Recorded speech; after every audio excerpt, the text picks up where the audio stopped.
Ekarani ndo abasaija bakuimuka aba nane karano tumo kumugeta kurwanka kimo kumure tuse ituka kyambere inumwana ote kandi mukumwa ngo ituka ngata kire kwa kubike mbira ekebira na leramire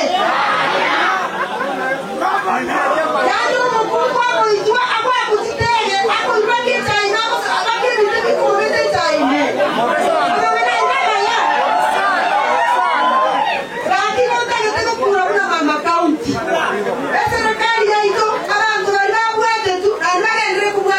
If we allow that, abantu baito barayitubusa, abantu bakupuja matiko bakubeka amabokabo, bata koingoro mukungu bano, musipo bano kinete bya, nanu banyore bakaba, nanu amoteri.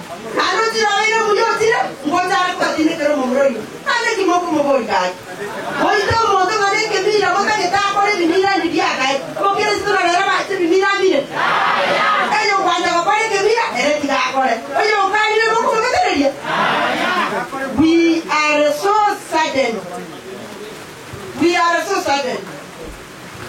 Like myself, kama mama county, I was so sad wakati nilisikia ati kuna mama amepigwa na pia tukaonyeshwa videos ambazo zinaendelea kutembea mitandao. Sisi sasa tumeenda mpaka Amerika, mpaka Australia, everywhere tunajulikana ati wa Kenya na sana kwa Kisii kwa Nyamira.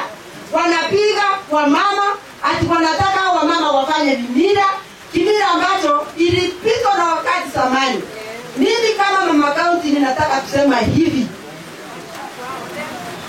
Bwana county commissioner na maofisa wako mfanye kazi. Hii ndio tunataka kuona vile mnafanya, kwa sababu tunataka haki ya yule mama.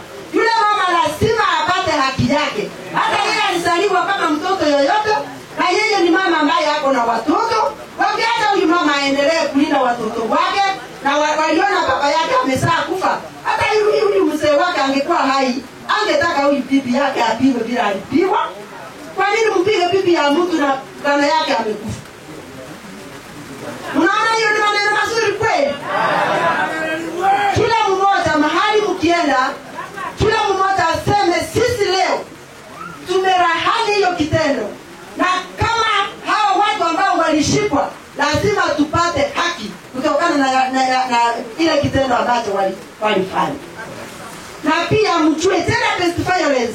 Ndio mimi huwa ninaimba every time. Nimejaribu kuimba, lakini sijui kwa nini watu hawasikii. Lakini ukishikwa utachichulia, utachua wewe kama kuna country ambayo iko na sheria. Usiweke sheria mikononi mwako, waanze kufanya vitu, ufikirie wewe unataka kuishi, utaki wengine waishi.